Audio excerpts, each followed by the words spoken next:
Something wonderfully magical is in the air, isn't it? Yeah. You know, we're feeling it here in this arena, but it's spreading all across this country we love. A familiar feeling that's been buried too deep for far too long. You know what I'm talking about. It's the contagious power of hope. The anticipation, the energy, the exhilaration of once again being on the cusp of a brighter day. The chance to vanquish the demons of fear, division, and hate that have consumed us and continue pursuing the unfinished promise of this great nation, the dream that our parents and grandparents fought and died and sacrificed for. America, hope is making a comeback. Yeah.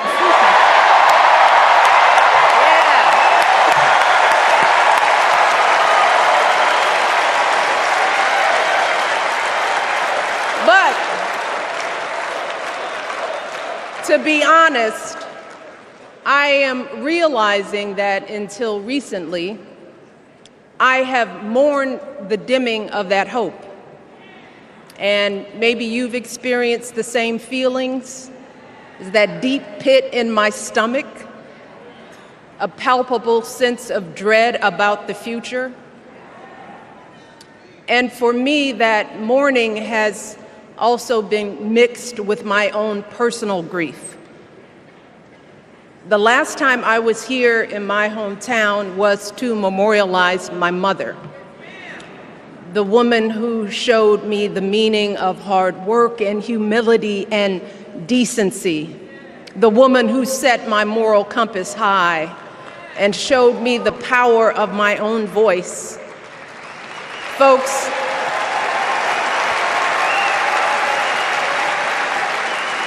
I still feel her loss so profoundly. I wasn't even sure if I'd be steady enough to stand before you tonight, but my heart compelled me to be here because of the sense of duty that I feel to honor her memory and to remind us all not to squander the sacrifices our elders made to give us a better future. You see, my mom, in her steady, quiet way, lived out that striving sense of hope every single day of her life. She believed that all children, all people have value, that anyone can succeed if given the opportunity. She and my father didn't aspire to be wealthy. In fact, they were suspicious of folks who took more than they needed. They understood that it wasn't enough for their kids to thrive if everyone else around us was drowning. So my mother volunteered at the local school. She always looked out for the other kids on the block. She was glad to do the thankless, unglamorous work that for generations has strengthened the fabric of this nation.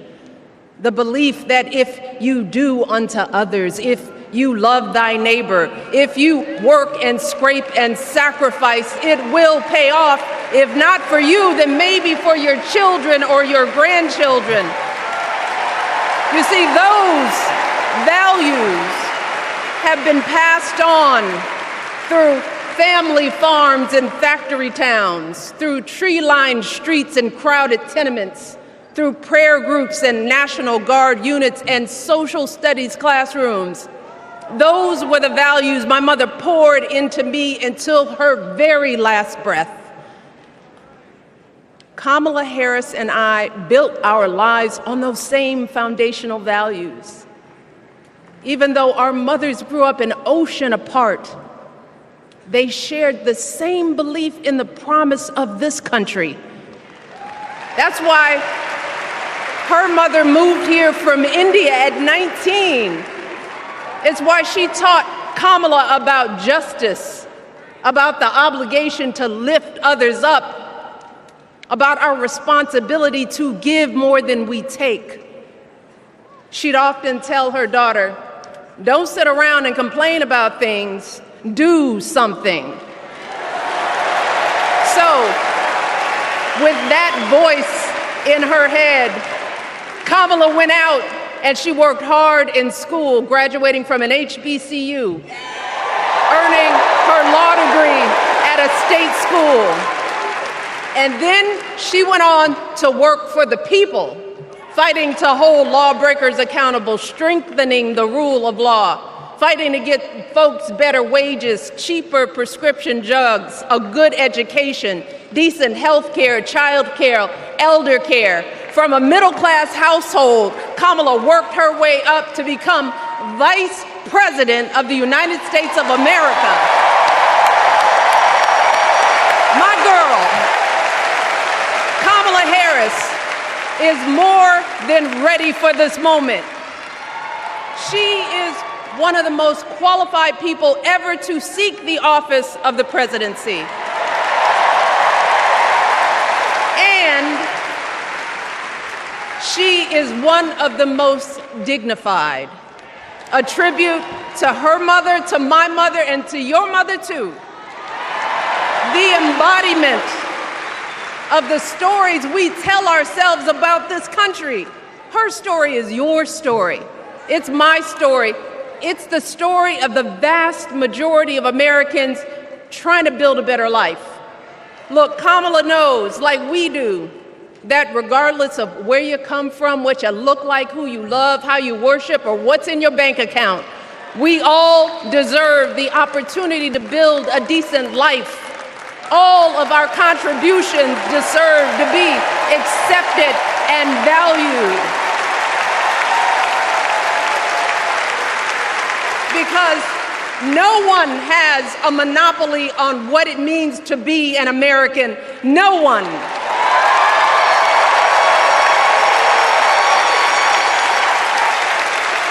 Kamala has shown her allegiance to this nation, not by spewing anger and bitterness, but by living a life of service and always pushing the doors of opportunity open to others. She understands that most of us will never be afforded the grace of failing forward. We will never benefit from the affirmative action of generational wealth.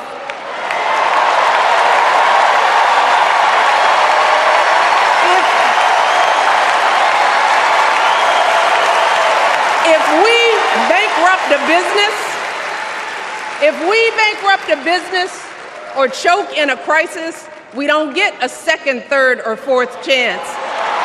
If things don't go our way, we don't have the luxury of whining or cheating others to get further ahead. No. We don't get to change the rules so we always win. If we see a mountain in front of us, we don't expect there to be an escalator waiting to take us to the top. No. We put our heads down. We get to work. In America, we do something.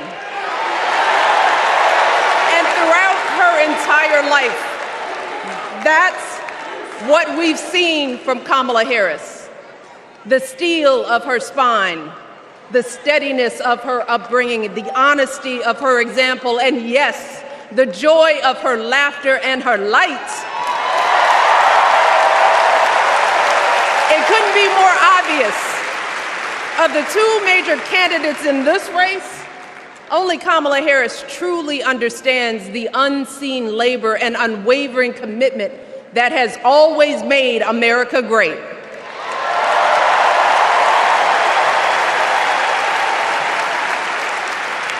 Now, unfortunately, we know what comes next. We know folks are going to do everything they can to distort her truth. My husband and I sadly know a little something about this. For years, Donald Trump did everything in his power to try to make people fear us. See, his limited, narrow view of the world made him feel threatened by the existence of two hardworking, highly educated, successful people who happen to be black.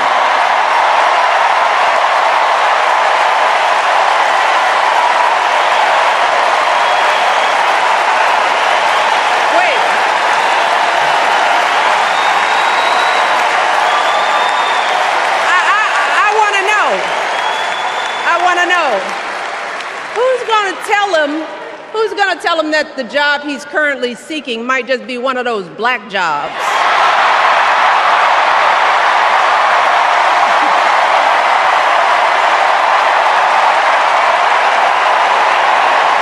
Look, it's his same old con. His same old con. Doubling down on ugly, misogynistic, racist lies as a substitute for real ideas and solutions that will actually make people's lives better. Look, because cutting our health care, taking away our freedom to control our bodies, the freedom to become a mother through IVF like I did, those things are not going to improve the health outcomes of our wives, mothers, and daughters. Shutting down the Department of Education, banning our books, none of that will prepare our kids for the future. Demonizing our children for being who they are and loving who they love, look, that doesn't make anybody's life better.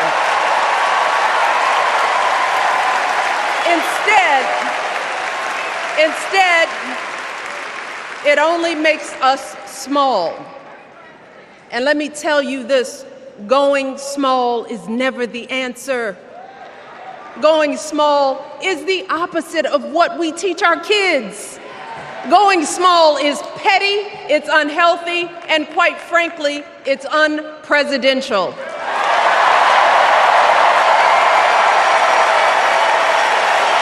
So,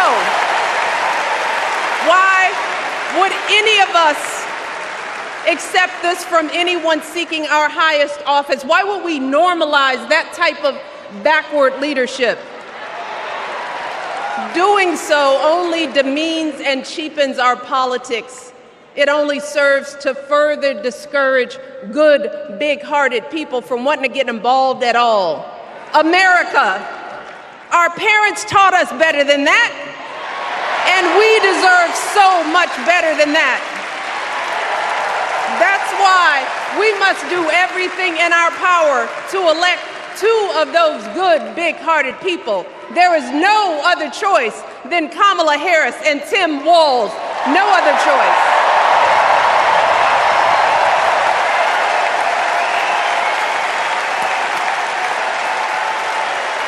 But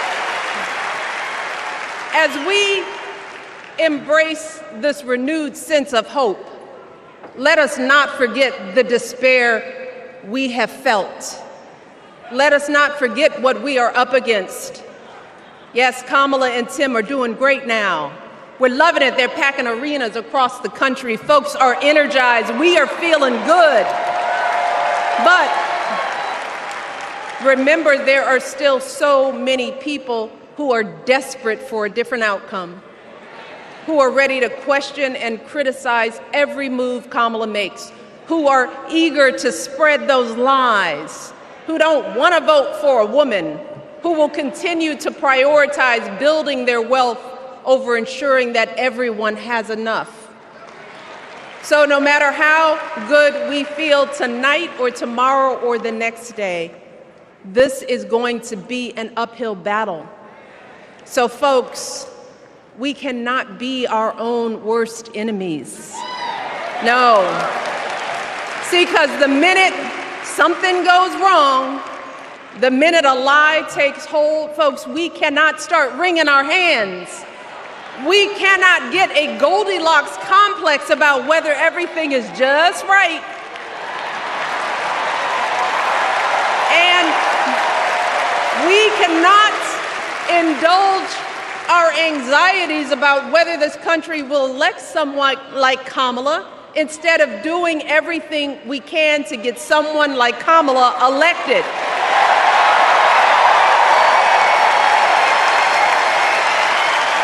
Kamala and Tim, they have lived amazing lives.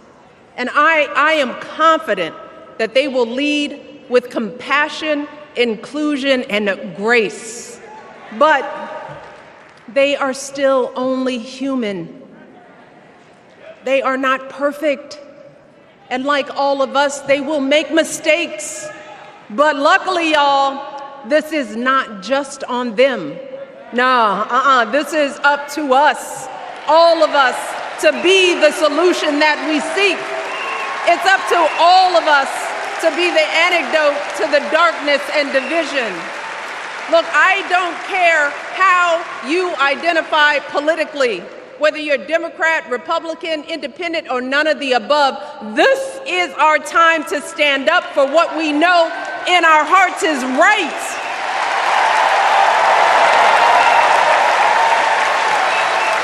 To stand up, not just for our basic freedoms, but for decency and humanity, for basic respect, dignity, and empathy, for the values at the very foundation of this democracy. It's up to us to remember what Kamala's mother told her. Don't just sit around and complain, do something. So, if they lie about her, and they will, we've got to do something. If we see a bad poll, and we will, we got to put down that phone and do something. If we start feeling tired, if we start feeling that dread creeping back in, we got to pick ourselves up, throw water on our face, and what? We only have 2.5 months, y'all, to get this done. Only 11 weeks to make sure every single person we know is registered and has a voting plan. So, we cannot afford for anyone America to sit on their hands and wait to be called. Don't complain if no one from the campaign has specifically reached out to you to ask you for your support. There is simply no time for that kind of foolishness. You know what you need to do. So, consider this to be your official ask. Michelle Obama is asking you, no, I'm telling y'all to do something.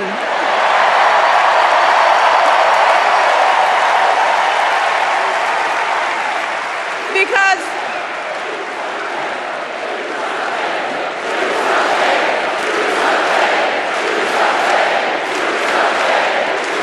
you all, this election is going to be close. In some states, just a handful, listen to me, a handful of votes in every precinct could decide the winner. So we need to vote in numbers that erase any doubt. We need to overwhelm any effort to suppress us. Our fate is in our hands. In 77 days, we have the power to turn our country away from the fear, division, and smallness of the past. We have the power to marry our hope with our action. We have the power to pay forward the love, sweat, and sacrifice of our mothers and fathers and all those who came before us. We did it before, y'all, and we sure can do it again. Let us work like our lives depend on it. And let us keep moving our country forward and go higher, yes, always higher than we've ever gone before as we elect the next President and Vice President of the United States, Kamala Harris and Tim Walz. Thank you all. God bless.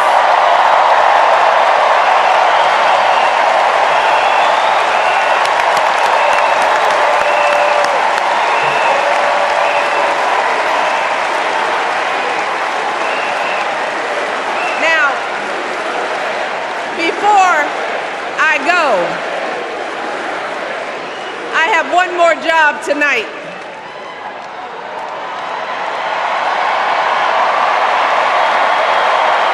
Yeah, one more job. You all, thank you for all the love, but it is now my honor to introduce somebody who knows a whole lot about hope. Someone who has spent his life strengthening our democracy, and let me tell you, as someone who lives with him, he wakes up every day, and thinks about what's best for this country. Please welcome America's 44th president and the love of my life, Barack Obama.